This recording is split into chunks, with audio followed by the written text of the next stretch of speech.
Here on Time Team, we like to go to places where things once stood, to dig holes in the ground, piece together the evidence, and use our imaginations to work out how they would once have looked. But not today. Welcome to Mont Orgueil in Jersey. A stunning fortress which for hundreds of years played a little known but crucial role in the defence of not just the Channel Islands, but the whole of Great Britain. Although it's been studied for centuries, this place has still got its secrets here under this bumpy lawn, but also right up there. We've got just 3 days to unlock those secrets. Let's hope we can make it. It is a ridiculously steep slope.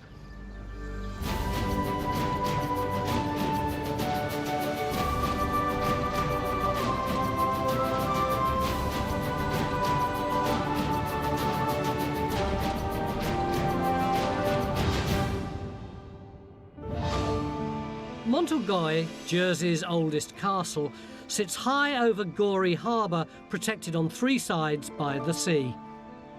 Built on a steep granite bluff, it dominates not only the beaches of western Jersey, but also the approach to the Channel Islands from France.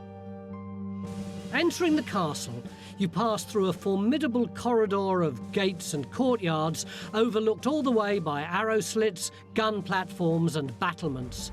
It was never supposed to be easy to get in. But it's the natural defence of the terrain that's really going to cause the team a few headaches. I mean, that's a serious slope. Yeah, that's slightly more vertical than I was expecting.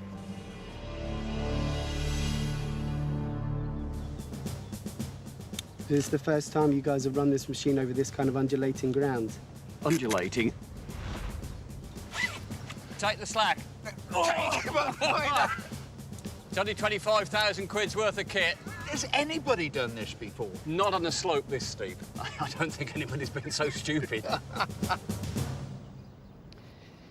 It's not till you get right up here at the top of the castle that you begin to appreciate why it was quite so important strategically. Look, you can see not only the beaches and the coastline, but way over there on the horizon, that is France. Helen, location, location, location. That's what it's all about, absolutely. Because this is the closest English castle to France. We may be 100 miles from the coastline of the UK, but we're only 14 miles from France. So that puts this place at the heart of politics in some of the most important times in our history. But why are we here, Warwick? Well, there are a number of mysteries about this castle that we want to solve. Although we've got this great stone structure all around us and we know quite a lot about it, there are bits that are missing. Just a minute. You've been working on this site for 30 years. Surely you must have cracked all the mysteries by now. Well, that's short in archaeological time and there's a lot to do. So there are still areas where we just need to know about the bits of the castle that have been demolished and lost over the course of time. What would you like us to be able to identify? I'd like you to come over here and look over the wall and look down to the green there below us. That area, Castle Green, has got earthworks and lumps and bumps in it, and clearly there are structures down there. Now, that area is unexplored. We know nothing about it archaeologically and almost nothing about it historically. If we look at this plan, which shows the outline of the castle as we understand it in the 13th century, we are very unclear about the north side.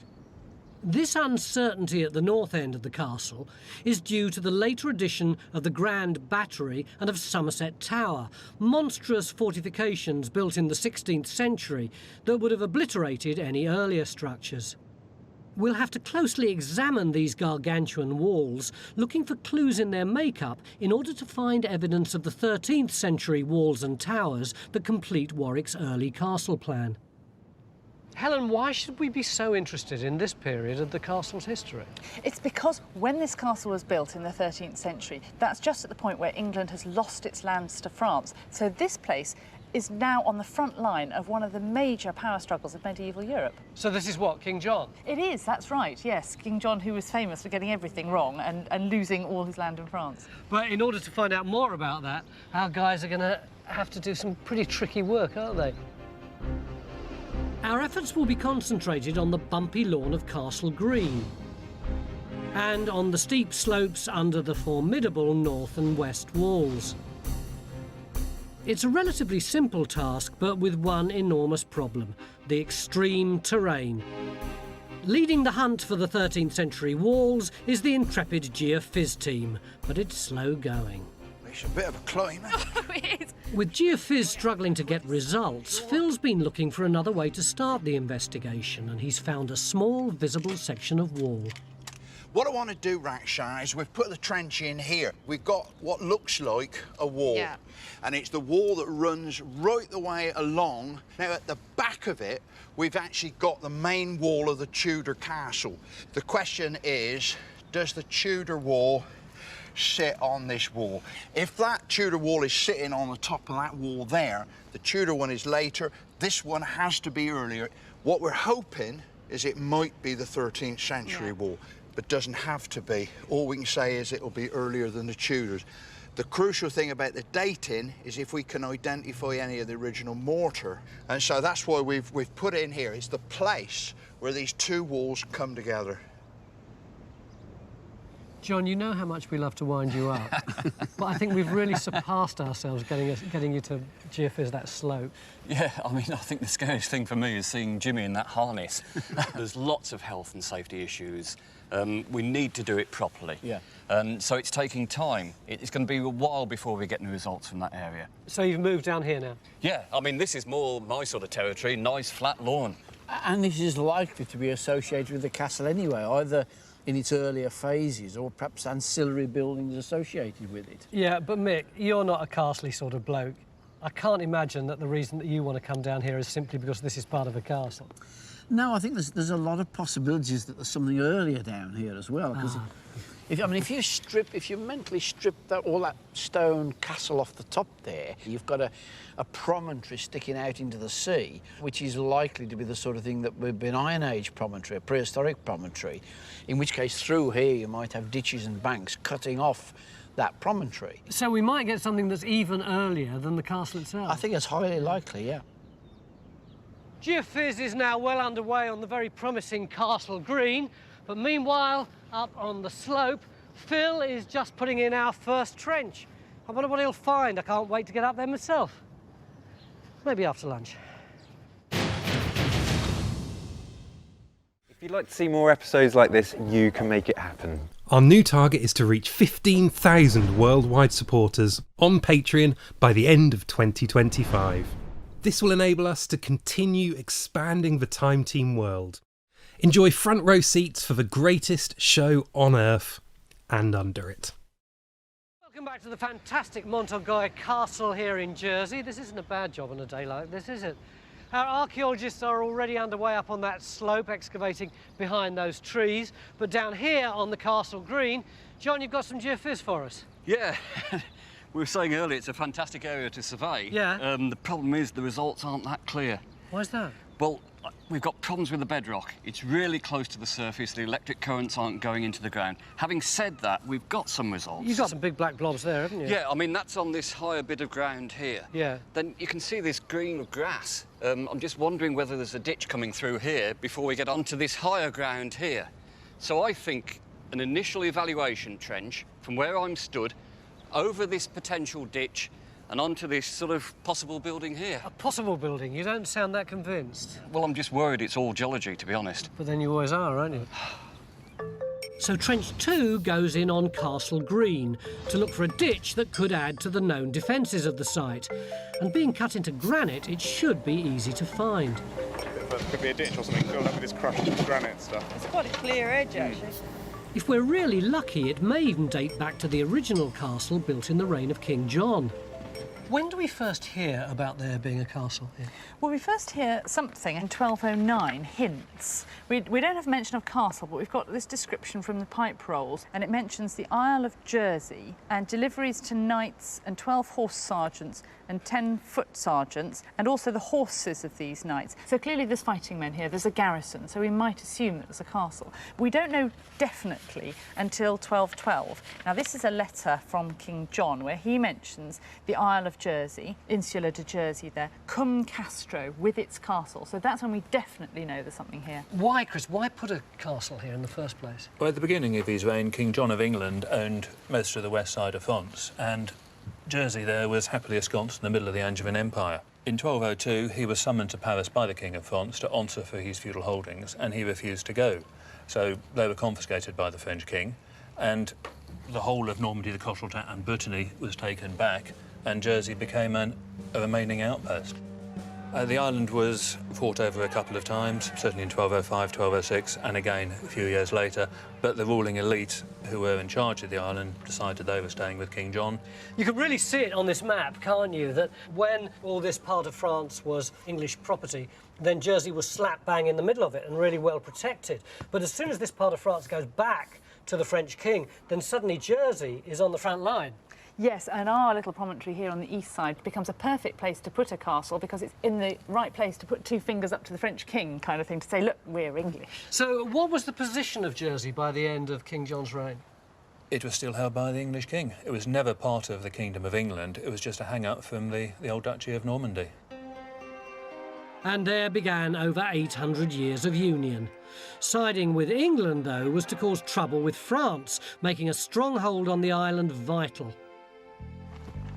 But finding evidence of that original stone castle under the massive 16th century walls is proving difficult. Undeterred, Stuart's hunting high and low and may have found something out on the northeast corner. This join here looks odd, doesn't it? This junction here. These are part of the Tudor battery on the corner, isn't it? We know the date for that. But that's built over that wall there. We've got a wonderful junction here where the Tudor bastion comes up against a curving wall that must be of earlier date, that itself is built against the rock face. Curving wall suggests tower to me. Is that what you Tower? think? 13th or 14th century, part of the arrangement of the curtain wall with round towers on it, as we had before the Tudors. Is this the first time you've seen it this morning? First time this morning, yes. When the ivy was stripped away, we've found something that has never been drawn on any plan or described before. Wow. So we've now located an original 13th century corner tower underneath the 16th century defences. But round the corner, Phil's struggling to take Trench 1 anywhere near as far back in time. Oh, it's quite a challenge getting up here. Phil, what was the purpose of this trench?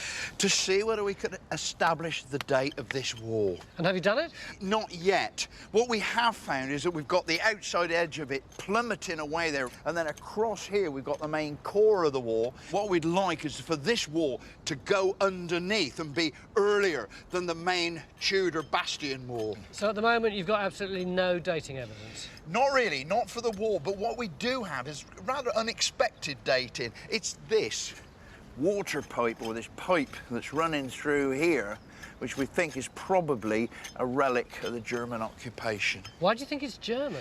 Well, apparently everybody that digs around the castle says the one thing that you always find is relics left over from the German occupation. It seems that's the best bet for that. So you've got some pretty robust dating for the 1940s. Now you've just got to get back to the 1300s. Yeah, and I mean, there are two ways that we're actually going to try and approach that. Firstly, see if we can establish whether this wall goes underneath the buttress, and the second way is actually to look at the mortars. What would be significant about the mortar? Well, according to Warwick, the 13th century mortars tend to have quite a lot of shell in them, whereas the Tudor mortars they're a lot more gritty. But he also tells me that there are miscellaneous mortars, and we just got to hope that we haven't got one of them. No sign of the 13th century down in Trench 2 either. The rock-cut ditch is deeper and wider than anyone expected, but it's producing little to help us date it. Although this might not be the only ditch down here, Stuart thinks he's stumbled upon another one near the castle gate. And after clearing the brambles, he calls in Jimmy with his radar for confirmation. If he's right, this is yet another unknown defensive circuit around the castle. If you follow the contour around it, you can see there's actually a ditch comes round here, and it heads down towards where the drawbridge for the original medieval castle gate was. Right. So really, this ditch ought to be part of that original 13th century castle defences. So it should be just outside the 13th century stone walls then? It is, yeah. It's clearly it's on this side of the castle. This is the weakest side down here. You could easily come up here and get to the base of the towers to undermine them. And so I think it needs some form of defence around here. And to be able to prove this is part of those original defences would be great. I mean, the radar that we've done across it shows it's about 1 metre deep. So we should get some datable material from that, shouldn't we? Well, I hope so. I mean, given where it is at the base of the slope, there should be all sorts of material in that ditch, shouldn't Okay, there? well, let's get on with it then. We'll get on with the tea. There was rumours of cake, you know, before we started filming this. You'd be lucky. So trench 3 goes in to see if there is a second ditch cut below the western wall. If Stuart's right, it should run tightly butted up against the lower slopes of the castle, parallel to John's ditch. But the question remains, where's the wall that should go with it? Stuart has a hunch and is about to boldly go where no landscape investigator has gone before. With a beady eye, he's clocked something 30 feet up. Can you see how the masonry is different to the battery above it? Encouraged by the daredevil antics of the rest of the team, good luck, Stewie. he heads off up the rock face. Confused by such an up and down archaeological site, I catch up with Mick to get my head around what's going on. So Phil's looking for a 13th century wall up there. Down there we've been digging for some ditch. But suddenly I find that you've opened another trench here. Yeah, well, there's another ditch, you see, coming through here by the earthworks. So we want to know the date of that one as well. But, you know, given the magnificence of these castle walls, there's a bit of me that feels a bit disappointed that you're just digging for ditches. But the castle walls are just half of the defensive system. As well as each line of stone wall, there would have been ditches at the front as part of the other part of the defensive circuit. So we need to look at those as well. And do you think all those ditches will be the same date? I'd be very surprised if they were, because the walls are all of different dates, and so you'd expect correspondingly different ditches to be dug. After all, this is the weak side of the castle. The rest of it's defended by the sea and rocks. This is the side you can come overland to it, so you're going to have to revise your defence strategy from time to time, dig another load of ditches. It's hard for me to concentrate solely on Mick, because while he's digging down into the ditches, Stuart, perversely, is swinging in the air about 30 feet above our head. Stuart! Hello! What you doing up there? Having a look at this masonry here. You see this block here? Can you see there's a band of masonry going that way? Yeah. This is very different to the stuff that's on top of it, and it goes in a curve. This is earlier than that. That's Tudor, so this has got to be earlier, and it looks like it's the corner of a round tower. Could that be the 13th century wall that we're looking for? It looks very probable. Well, the castle is beginning to give up its secrets, although very slowly, and it's hard work, isn't it? It is, yeah. Who knows what we're going to find tomorrow? Normally, on Time Team, I try and finish a part with a cliffhanger, but just can't think of one.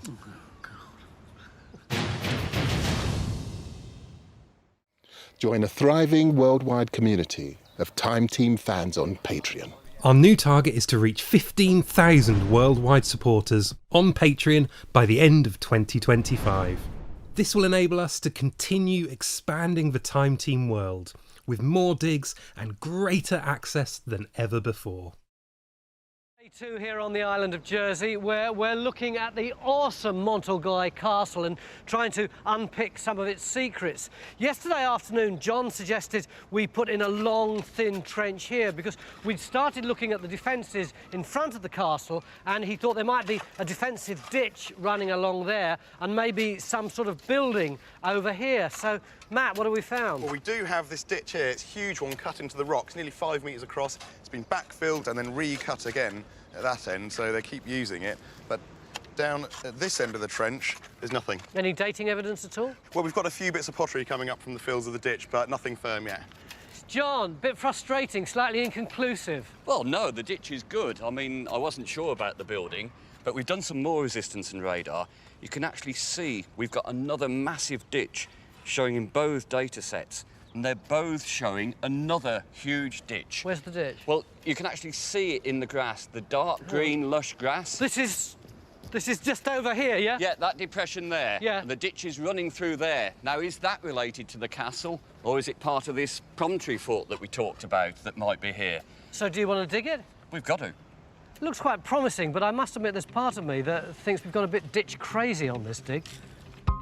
So Trench 4 goes in on Castle Green to investigate John's geophys.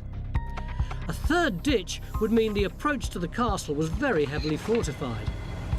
But will it relate to the 13th century, or could it be much, much older? I'll laugh if this turns out to be a prehistoric site. And we've got a socking great medieval castle behind us. We're now unearthing diagnostic and datable artefacts across the site, but they're just not doing much to take our story back in time. Second World War? German barbed wire, I would think, yes. Frankly, so far the finds have been a bit disappointing. You can see this is obviously very late, 19th century ink bottle. Desultory is the word that springs to Definitely. mind, except that, Phil, you've just turned up with stuff from your trench. Absolutely, Tony. I mean, most of what we've been getting is the debris that's been thrown over the walls, but we do happen to have some bits of pottery which we're pretty sure are a lot earlier. What do we think about that one, Olga? Right, well, this definitely is our first piece of prehistoric pottery, and I imagine it dates to the Iron Age. But you see, if you want early, Tony, really early, look at a piece of flint. This stuff is actually going to throw our story back probably to 4000 BC, something like that. But we don't really want to throw our story back. We want to throw our story right back to the beginning. Oh, I know you want the early stuff, Fred Flintstone, but we're actually trying to date the earliest castle up here. Have either of you seen in the pottery anything that could be, say, 13th century? No, not yet. Not as yet. But we haven't got down to the critical layers yet. Sure. Stuart's now confident he's located a bit of 13th century castle high up, wedged under the corner of the 16th century walls. So he's back up his rope, recording the archaeology with a little eagle-eyed help. Yeah, I can hear you, Stuart. I found some new wall up here, Henry, which is really, really nice. It's a curving bit of wall going round this crag. And it's got mortar in it. With the crushed burnt limpets in it that Warwick was saying are likely to mean it's 13th century. If I give you a couple of positions, can you plot them for me? First one now, where I am. Observation stored. Right, I got that, Stuart. Where my left glove is now, Henry. Observation stored. Encouraged by this medieval discovery, Stuart follows the base of the vast 16th century wall in the quest for more. We're walking on a wall of ivy at the moment, aren't we? Yeah, so follow behind me, and if we have to go on our bums to scale across, then no problem. OK. Now, there's a few stingers just down here. OK. Bingo! Concealed under the ivy is a second tower. This is really good. So in addition to the northwest corner tower, we can add a second 13th century tower just along the western wall. Everything we're finding on this site is geared to war and defence, suggesting that this castle has seen some serious action. Looking up at it, you really do get the most amazing sense of how difficult it would have been to storm a castle like this, how many layers of defence there are. It's all absolutely bristling with defences, isn't it?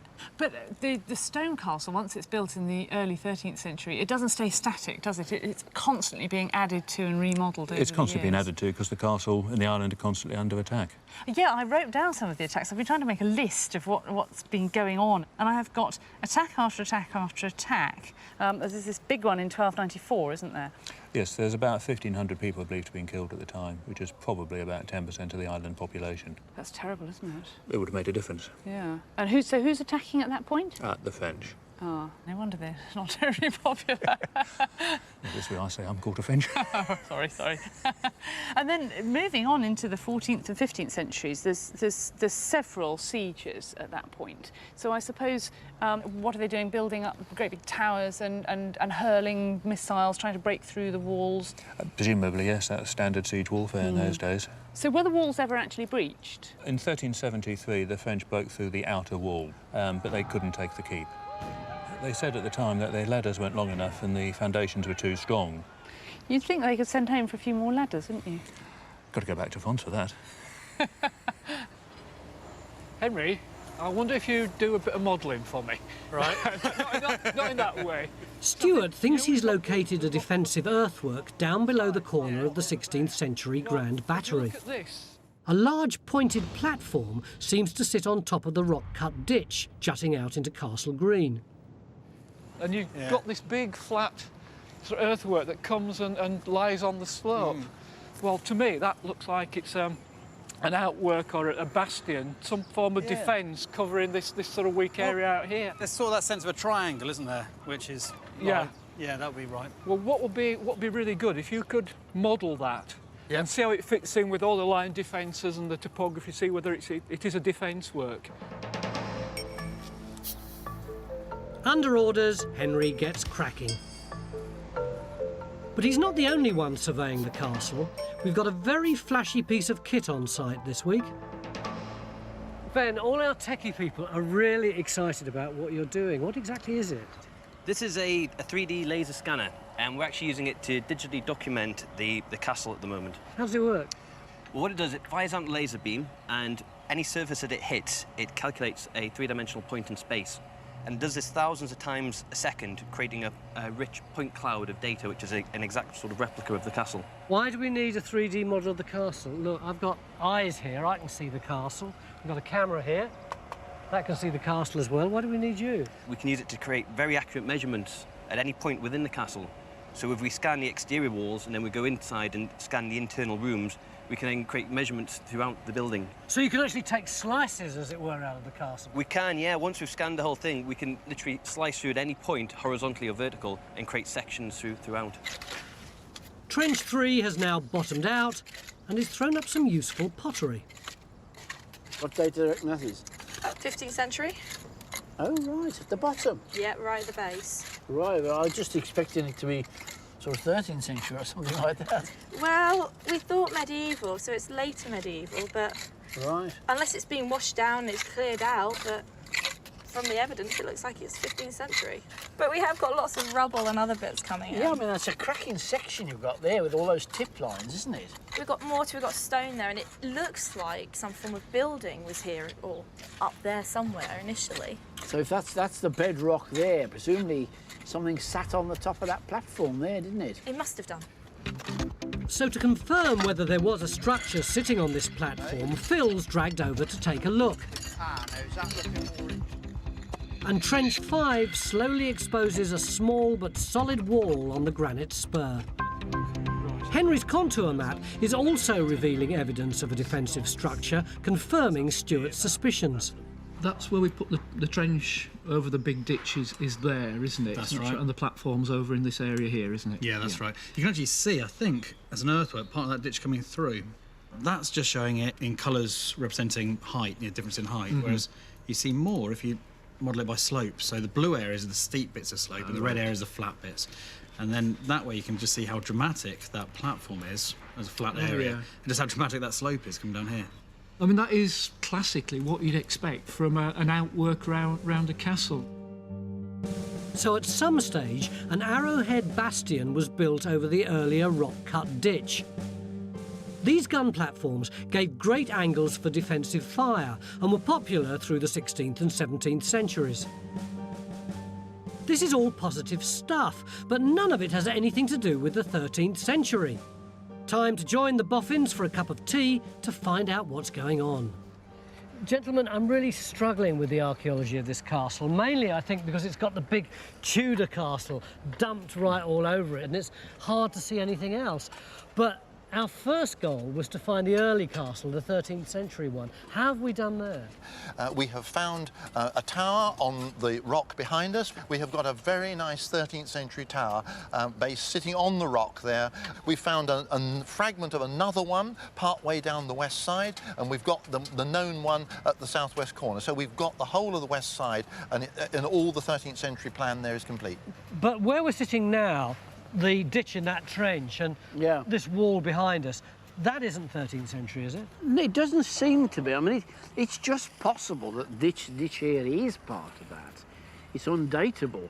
The only thing we can say is it's overlain by this earthwork which we're sat on, which appears to be a gun platform of what, 16th century in date, something like that? Most likely, yes. So that ditch there is earlier than that, but it could be as early as the 13th century. But chances are it's somewhere between. What I'd like to do is put another section across it over there to test, because that had very little information in it, just see if we get any dating from that one.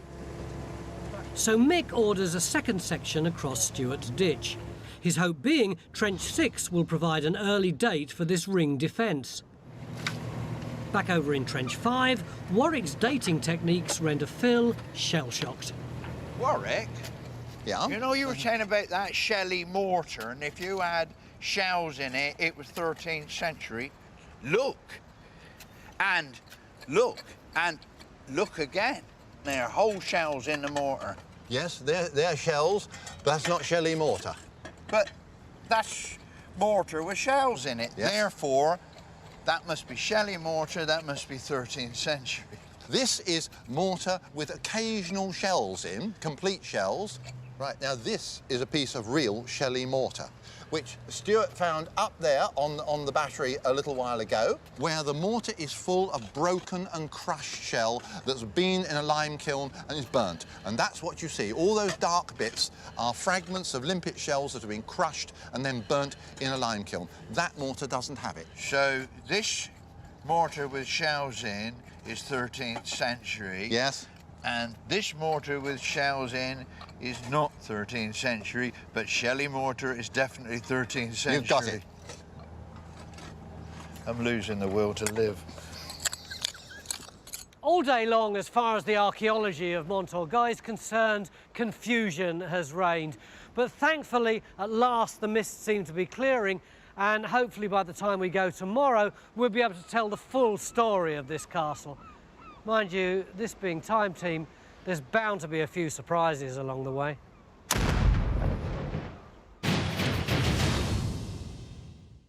If you'd like to see more episodes like this, you can make it happen.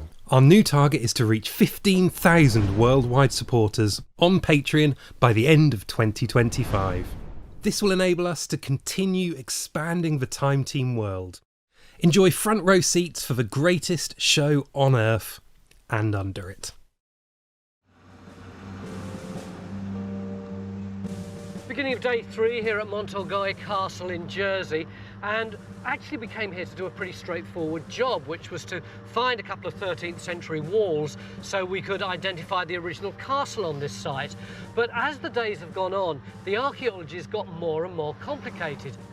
We've not only got our 13th century stuff, we've got 15th century, we've got Tudor, we've even got prehistoric. Quite frankly, by the time we leave, I think they'll probably have to rewrite the guidebook, because what we're finding is really awesome.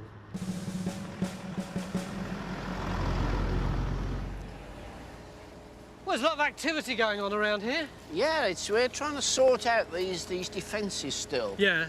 I mean, Phil up there, look, he's on the top of this, which appears to be a sort of early gun platform and would have gone straight on up. But he's also picking up material that's coming from the 13th century tower at the top. So he's got the early mortar cascading down. This down here, this is where this ditch that is interrupted by this gun platform, this lower one, is carrying on round. You remember we were digging this to see if we can get more dating material? Hang on, this is all highly confusing. Up the top is 13th, 14th century. Yeah.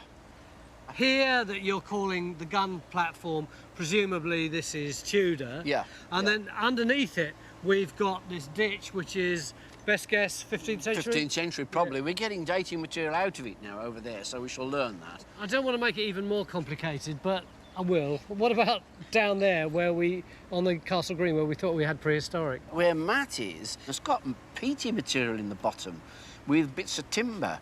I think it might be prehistoric. It would be nice if it was Iron Age or something to do with defences, but any dated early on would be useful. Do you think we can sort all this out by the end of the day? I think so, yeah, but I think we've got a particular job to do, because Normally, all the things we find are spread out over a fairly flat site. Here we're spread out up the side of the hill, and to know that this bit here is one date, but a bit slightly higher than it might be earlier, is all a bit odd, really. So we're going to need Henry to go around and plot everything, I think, to make sure that we understand the relationships between it all. And early finds from the ditch extension support our military story. So where have these come from? Well, these have just literally come out of the stuff being scraped off the top from this trench here, so they've come off the spoil heap. Right, OK. Well, this one is the bottom of a sword scabbard. You can imagine the kind of leather scabbard. And from its construction, I put it in the 17th or maybe even the 18th century. So you can imagine the leather of the sword scabbard coming up there. Now, this one, though, this is very interesting. It's a French jeton of, I think, the 15th century. I'll have to clean it up to be sure. It's hard to see, but you can just about see on this side some fleur-de-lis, a cross of fleur-de-lis. These jetons, or counting tokens, were minted in their thousands across Europe. Often featuring ornate design, they were used for complicated arithmetic on a lined board, rather like a two-dimensional abacus. Back in 3 dimensions, our survey of the castle is nearing completion and should help us make sense of this topsy-turvy site. And Trench 2 has now hit rock bottom, although the pottery is definitely medieval and not prehistoric. But what did the building Phil was sent to investigate? One of the big mysteries for us since we got here has been this wall here. Doesn't seem to be the same build as the big Tudor castle up there, nor were we convinced that it was necessarily part of the original 13th century castle. And in a way, it sort of seemed to be a bit isolated on its own here, but whatever was it? Phil, have you managed to solve the problem for us? We have solved the problem, Tony, and we've always known that this wall went round and actually butted onto the bedrock on that side. Well, we've dug into here and we can show that this wall butts directly up against the natural. So this is a totally freestanding tower, and we reckon that it's exactly like one of those over there. I've talked to Warwick about it. We know it's not 13th century. We've seen the mortars. It's not the Shelley mortars. It's mortar with shells in it. It's probably 15th century, and it's almost certainly part of that defence over there. What was it for? What this tower is doing is covering this lower ground in here. You've got people up in here, defenders with guns and bows and arrows. It's literally like a big pillbox that is designed to keep people off those lower slopes. And this is new stuff. No one knew about this This before. is crucially new stuff to the whole development of the castle. Helen, big structure up here. Looks like it's defensive. 15th century. How does that tie in with the history? Pretty well, really, particularly if it's connected with that tower, which was built by Richard Harleston, who arrives at the castle at a really peculiar moment. During the Wars of the Roses, somehow the French have got hold of the castle, and Harleston is sent to relieve it for the English. Hang on, so that's the Brits sieging their own castle? Yeah, absolutely. I know, it's kind of backwards, isn't it? But anyway, the French get driven out, and Harleston sets about updating the castle. Now, this tower here, you can see it's got the arrow slits, but just peeking through the trees is what looks like a window. Now, that is a gun port for the modern artillery. Now, this tower also looks like it was built for artillery, so they're part of the same defensive system. That does make sense, doesn't it? You'd have a tower there guarding the front entrance and one here checking out the rear. Absolutely. It all ties together. These new defences, along with those of the 16th century refortification, show that the castle was under constant threat. And Stuart believes Mont Orgueil's defensive evolution mirrored developments in weapons technology. So he's mapping known medieval firepower against the castle's walls. Their effective range from the arrows is about 100 yards. I can just sort out 100 yards. Just marking out this distance of death is chilling. I'd never think I could be killed by an arrow or a crossbow from that distance. By the time you get to the 15th century and starting to use muskets, you've got a different order of beast to deal with, and you've got these musket balls which are coming at you. Their penetrating power is such that if you're at this distance, the ball wouldn't just kill you, it'd go straight through you. Oh. out the other side and take 2 or 3 people out the other side. There'll be chunks of meat flying everywhere. People are killed by splinters of bone behind the person that's been hit first. By the Tudor period, when you're getting the cannon coming in, suddenly they're gonna do you a lot of damage at 2,500 yards. And this firepower could be aided by geography. Looking at the levels, the top of that's lower than the top of the hill here. So I think the natural hill is probably better as defensive position than the top of the castle. How far away is that? The crest of the hill here is about 300 yards. If you're on top of that hill and you've got cannon, you can pound the castle quite easily. This would be a horrible place to be, wouldn't it? Shall we move?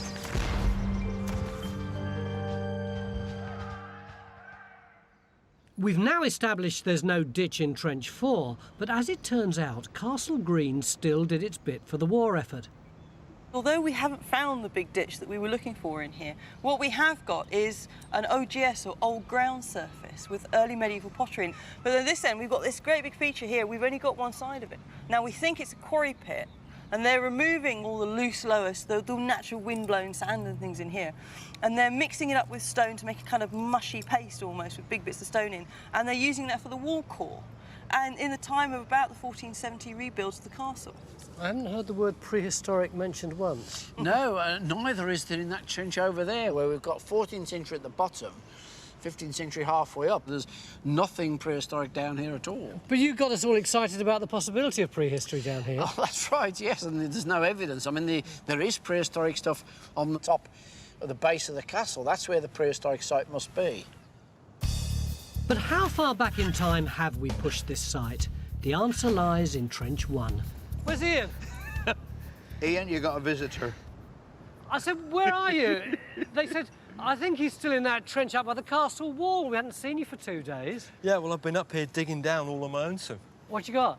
Well, we've got to the bottom of this medieval wall, and I've just got underneath the wall, down into these rocks and this old ground surface. I'm back into prehistory. How do you know it's prehistory? Because all the soil's absolutely full of Iron Age pot and prehistoric flint work. You tried to insult me a couple of days ago by calling me Fred Flintstone, but I'm totally unrepentant. I still love flints. Look at how sharp that edge is across there. It actually goes in an arrow shaft like that. That arrowhead is probably about 3000 BC. It's really satisfying, actually, that we've managed to nail the prehistoric part of the story to here, isn't it? Absolutely, but I know you're not remotely interested in it. All you're interested in is the medieval stuff. And when I talked to you a couple of days ago and we talked about why we put this trench in here, I said we wanted to find out which of these 2 walls was the earlier and which was the later. And I said there was 2 ways that we could do that.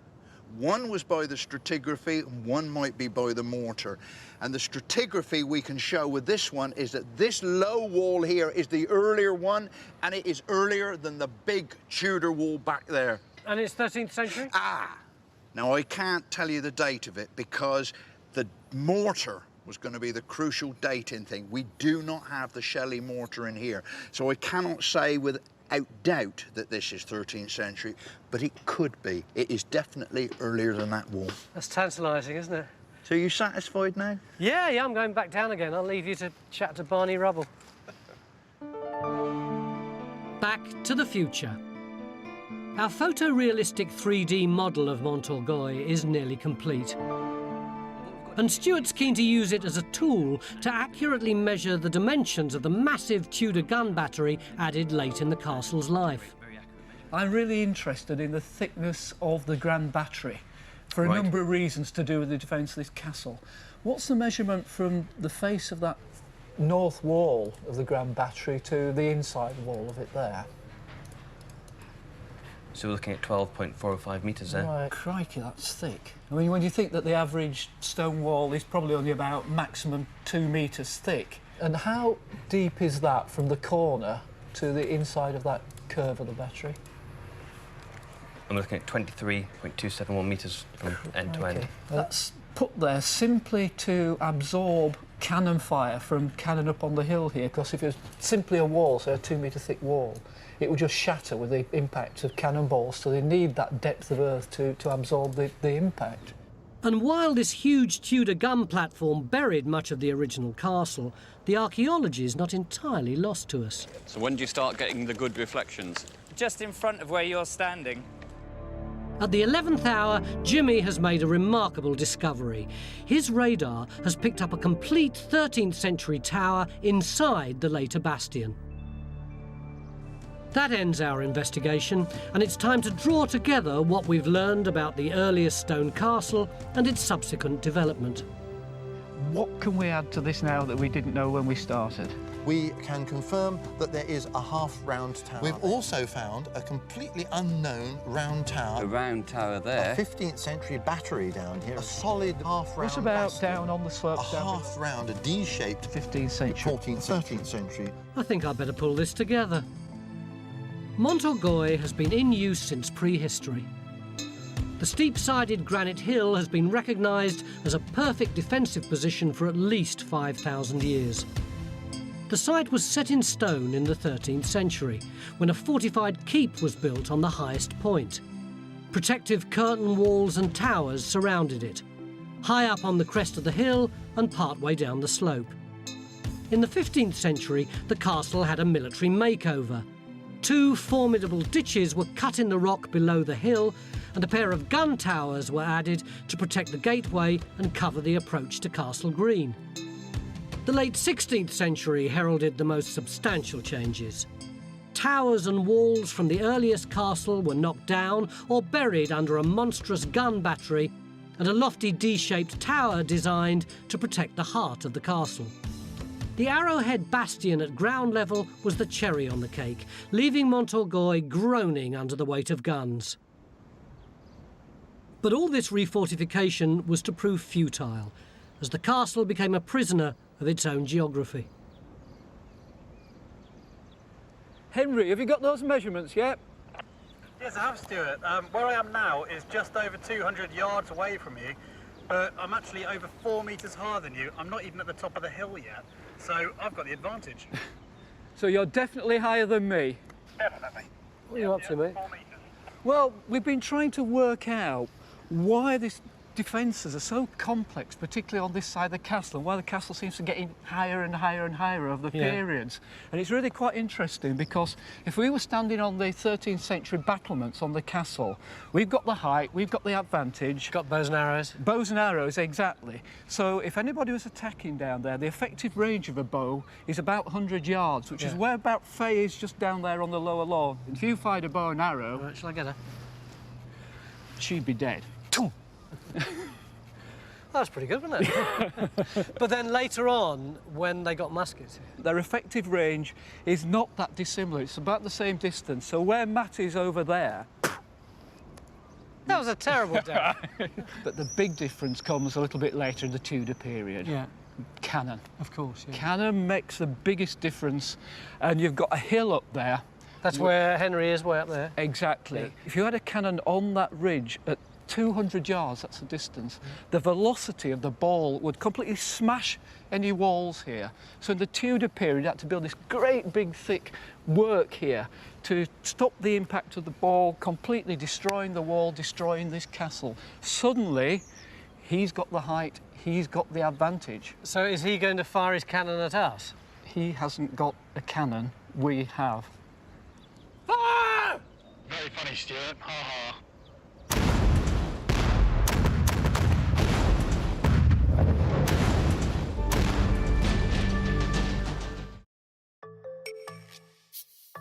Join Time Team on Patreon to access exclusive 3D models, masterclasses and behind-the-scenes insights.